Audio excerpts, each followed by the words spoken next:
उसमें किस तरह का माइंड मेकअप हमें पहले से करके चलना चाहिए, उस बारे में कुछ बातें बोलना चाहूंगा। सबसे पहली बात कि ये जो 6 घंटे हैं, 3-3 घंटे के जो एग्जाम है, ये सिर्फ और सिर्फ इस बात की टेस्टिंग नहीं होगी कि आपको कितना आता है, आप कितनी कैलकुलेशन कर पाते हैं, आप कैलकुलेशन कितने अच्छे हैं, एक्यूरेसी में कितने अच्छे हैं। सिर्फ और सिर्फ इनका टेस्टिंग नहीं, इनका टेस्टिंग तो है ही है, इसके साथ साथ इस बात का भी टेस्टिंग है कि आप जो है वो सिचुएशन किस तरह से हैंडल करते हो, किस तरह से आप जो अपने इमोशंस पर काबू रख पाते हो और किस तरह से उस टफ पेपर के अंदर आसान आसान सवाल छांटकर बढ़िया तरीके से कर पाते हो। मेरी बातों को गौर से सुनना और इन पर आराम से इंप्लीमेंट करने की कोशिश करना। मुझे कुछ पॉइंट्स बताने हैं आप लोगों को, और ये पॉइंट्स ऐसा नहीं कि मैंने सिर्फ और सिर्फ अपने एक्सपीरियंस से ही बताया हूं। ये मान के चलो कि पिछले 10-12 साल के अंदर जितने बच्चों ने आईआईटी एडवांस का एग्जाम दिया, उसमें खूब सारे बच्चे क्लोज भी रहे, उन्होंने जो मुझे बताया कि सर काश मैंने ऐसा किया होता तो पेपर अच्छा गया होता, जिस बच्चे का पेपर अच्छा गया उसने मुझे क्या बताया कि मैंने ऐसा सोचा, ऐसा किया तो मेरा पेपर थोड़ा सा बेटर गया। तो मान के चल सकते हो कि सिर्फ और सिर्फ मेरा एक्सपीरियंस नहीं, मेरा प्लस जितने बहुत सारे बच्चे रहे उन सबके एक्सपीरियंस से मिला तो मैं कुछ पॉइंट्स आपके सामने पेश कर रहा हूं। चलिए, सबसे पहला पॉइंट, पेपर में टाइम से पहुंचे, पहले से ही है ना, ध्यान रखें कि आपको टाइम पर पहुंचना है, भागा दौड़ी बिल्कुल नहीं होना चाहिए। टाइम पे पहुंचे और एक रात पहले, एक नाइट पहले अच्छी स्लीप लेने की कोशिश करें, अच्छी नींद लेने की कोशिश करें। मैं जानता हूं कि अच्छी नींद ढंग से आती है, क्योंकि उस दिन बहुत ज्यादा एंग्जाइटी रहती है, यार कल क्या होगा, कैसा पेपर होगा वगैरह वगैरह। इन सबसे दूर रह के रात को अच्छे से बढ़िया से नहा के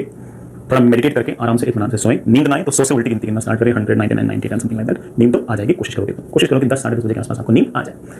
अगले दिन पेपर देने बिल्कुल एग्जैक्ट जो आपका टाइम है उससे पहले पहुंचे, ठीक है। पेपर जब पहुंच जाए वहां पर ऑफ कोर्स आपकी जान पहचान के बहुत सारे बच्चे होंगे, बहुत ज्यादा डिस्कशन करने की जरूरत नहीं है। आप उस टाइम तक भी अगर चाहो तो फॉर्मूले हल्के फुल्के देख सकते हो। कोई भी सवाल आखिरी दिन या उससे जस्ट एक दिन पहले ना देखिए, कोई सवाल नहीं देखना। सवाल जो सवाल हम कर रहे हैं उनमें तो कोई सवाल आएगा, कॉन्सेप्ट आएगा सवाल, तो सवाल देखने से कोई फायदा नहीं। आप तो कॉन्सेप्ट देखो, फॉर्मूले देखो और आगे चलो। कोई नई चीज देखकर घबराने की जरूरत नहीं है। टाइम पर जरूर पहुंचे, अपने एडमिट कार्ड वगैरह सब कुछ लेकर जाएं। सबसे इंपॉर्टेंट चीज, पूरे पेपर के अंदर जो पेज सबसे ज्यादा इंपॉर्टेंट है वो पेज है जिस पर इंस्ट्रक्शंस लिखे होंगे और जिस पर मार्किंग स्कीम लिखी होगी।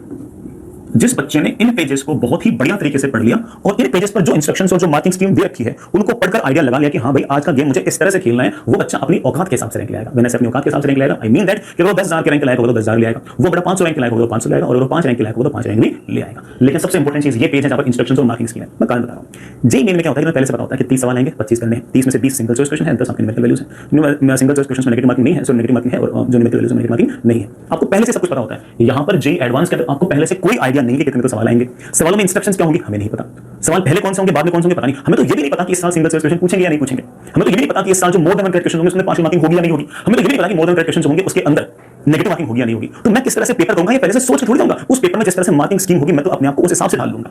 जैसे एग्जांपल देते हैं, मान लो मोर देन 1 करेक्ट क्वेश्चन है और उसके अंदर ये लिखा हुआ है कि no negative marking. For example ऐसा लिखा हुआ है कि नो नेगेटिव मार्किंग, तो इसका ये निकला कि मुझे वाला सवाल पक्का करना है। भले आई नहीं बीसी लगा दूंगा लेकिन करूंगा जरूर। लेकिन अगर मान लो कि मोर देन 1 क्वेश्चन में ये लिखा हुआ है कि भाई देखो पार्शियल मार्किंग भी नहीं है और नेगेटिव मार्किंग भी है, अब अचानक से पता गया पार्शियल मार्किंग भी नहीं और नेगेटिव मार्किंग भी, ऐसा 2016 का हुआ था, तो हम समझ जाएंगे कि हाँ भैया ये वाला सवाल मुझे नहीं करना, मैं बाद में करूंगा, टाइम बचेगा तो कर लूंगा, नहीं बचेगा तो नहीं करूंगा, मैं केवल इसमें पंगे लूं। तो क्या इंस्ट्रक्शंस है इस बात पर डिपेंड करता है कि मैं सवाल किस तरीके से करूंगा। मैच तो कॉलम्स में अक्सर नेगेटिव मार्किंग नहीं होती, पता लगा इस बार है कि आपने एक भी कॉलम अगर गलत मैच कर दिया तो आपको नेगेटिव मार्क्स मिलेंगे। मान लो ऐसा लिखा हुआ है तो हम थोड़े से कॉशियस हो जाएंगे, और अगर मान लो कि लिखा हुआ है कि नहीं नेगेटिव मार्किंग नहीं, तो ऑफ कोर्स हम सोचेंगे कि मैच तो मुझे करने ही करने हैं। सो कौन सा सवाल करना है, कौन सा नहीं करना है, कौन सा पहले करना है, कौन सा बाद में करना है, ये जो बच्चा पहले से सोच कर जाएगा वो निपटेगा, और जो बच्चा इस इंस्ट्रक्शन और मार्किंग स्कीम को देख कर जाएगा वो तो फोड़ कराएगा। फोड़ने की डेफिनेशन समझ गए ना? फोड़ने की डेफिनेशन ये नहीं कि है ना सारे सवाल करेगा। फोड़ने की डेफिनेशन ये है कि अगर उसके औकात 40% मार्क्स लाने के तो 40% ले आएगा, उसकी पुरानी वाली आईआईटी बिल्कुल बढ़िया तरीके से फिक्स हो जाएगी। पुरानी आईआईटी मतलब चली जाएगी। इंस्ट्रक्शंस और मार्किंग स्कीम आर बेस्ट। वही तुम्हारी पूरी स्ट्रेटजी वही बताएगी। जो बच्चा पहले से स्ट्रेटजी बनाकर जाएगा वो निपट के आएगा। मैं पहले से बोल रहा हूं, फिर मत बोलना कि सर ने कहा नहीं। जो बच्चा पहले से स्ट्रेटजी बना के जाएगा वो निपट के आएगा, और जो बच्चा वहां जाकर पिच देखकर स्ट्रेटजी बनाएगा वो फोड़ के आएगा। तो पिच देखो और स्ट्रेटजी बनाओ। और पेपर 2 के जो इंस्ट्रक्शंस होंगे वो हो सकता है कि पेपर 1 जैसे ना हो सकता है कि एग्जैक्टली उलट हो, तो वहां पर से इंस्ट्रक्शन पढ़ने फिर मार्किंग स्कीम पढ़नी है। अब बच्चों का तो पढ़ चुके होते हैं, हमारे कोचिंग के अंदर जो मैथ प्रॉब्लम थे उसमें नेगेटिव मार्किंग नहीं थी, तो यहां पर चला दी। अब उनकी मर्जी कुछ भी लिखे, तो तुम्हें तो जो मार्किंग स्कीम आएगी डायरेक्ट उस पे विश्वास रखना बस।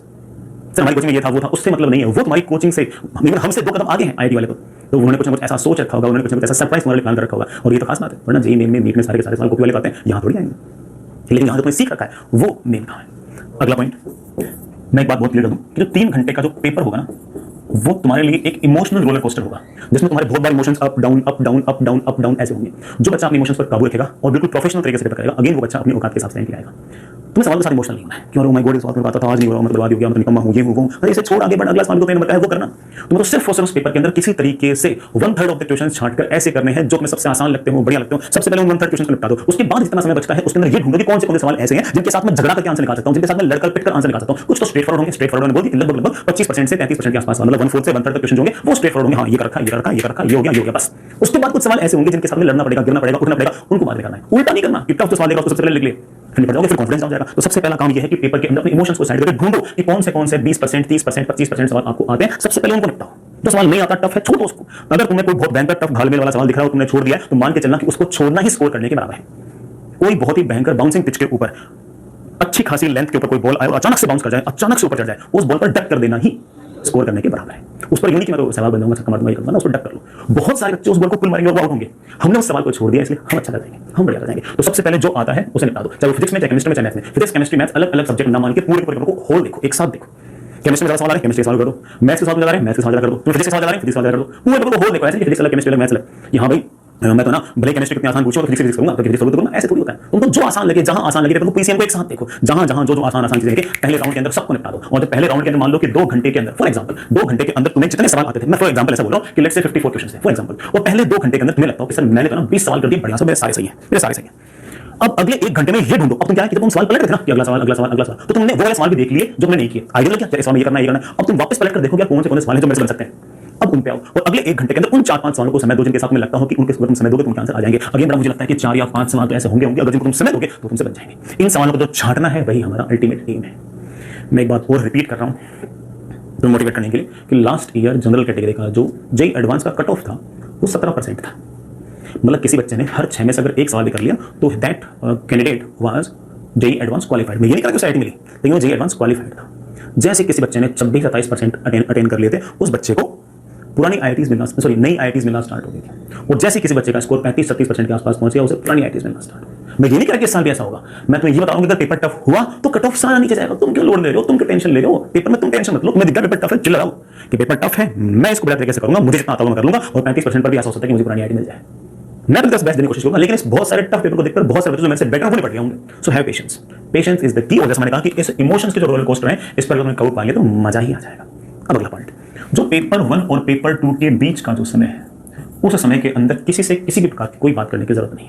ऑफ कोर्स बाहर पेरेंट्स होंगे, खाने पीने की चीज भी लेके बैठे होंगे, आराम से खाने पीने की चीजें खाओ, ठीक है, बहुत ज्यादा हैवी भी नहीं खाना है ना, हल्का फुल्का खाओ। पूछे पेपर कैसा हो तो सिर्फ यही जवाब देना है कि अच्छा गया, ठीक है। ये डिस्कस बिल्कुल नहीं करना है कि पेपर 1 के इस सवाल का आंसर क्या आया, तूने क्या किया, मैंने क्या किया। जो बच्चे डिस्कस करने तो सुने वाली बात। अगर कोई सवाल ऐसा हुआ जो तुमसे गलत हो गया और सिली मिस्टेक से गलत हो गया, सारा दिमाग खराब कर देगा वो, सुनने नहीं अपने को। पेपर 1 में कोई एक सवाल गलत हो गया, कौन सी बड़ी बात है, रैंक 1 का भी कोई सवाल गलत होता है, हम क्यों लोड ले उसका। पेपर 2 मेरा सही जाना चाहिए, तो यार जो मेरे हाथ में वो करूंगा ना, नहीं सुननी किसी की बात। चल बैठ रहो, आलती पालती मार लो, कोई दिक्कत नहीं है, हल्की झपकी तुम्हें आ सकती हो तो ले लो, बात नहीं करनी किसी से, स्ट्रिक्ट रूल है, कोई बात नहीं करनी।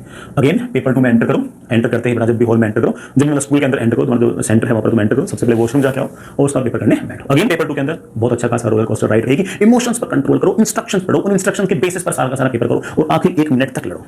आखिरी 1 मिनट में भी जो आंसर आएगा, जो +4 नंबर आएंगे, वो भी मेरी ब्रांच को, वो मेरी आईआईटी को बेटर करेगा। एक नंबर का फर्क पड़ेगा। सो आखिरी मिनट तक फाइट करते रहो और उसके बाद जैसे ही बाहर निकलो मुझे जरूर बताओ टेलीग्राम पे कि सर पेपर कैसा गया, है ना। मैं वेट करूंगा तुम्हारे मैसेजेस का। तो जैसे तुम बाहर निकलो तो मुझे जरूर मैसेज करना कि पेपर कैसा गया, है ना। I will wait for your reply. चलिए, खूब बढ़िया तरीके से पढ़ाई करना, खूब मजे से करना, है ना, मस्ती से करना, रिलैक्स रहना, लोड बिल्कुल मत लेना।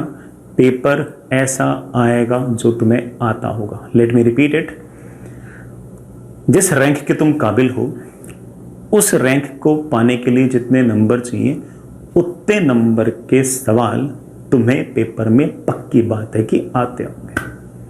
मुझे भविष्य देखना आता है, मैं सही बता रहा हूँ, मुझे पता है कि तुम्हें उतने सवाल आते होंगे। तुम्हें क्या कोशिश करनी है, वो सवाल ढूंढना है, तुम्हें वो सवाल ढूंढने हैं और उनको आराम से इत्मीनान से सही करना है, ठीक है। चलिए, मेरी तरफ से इतना ही। आप पढ़ाई करते रहिएगा। All the best.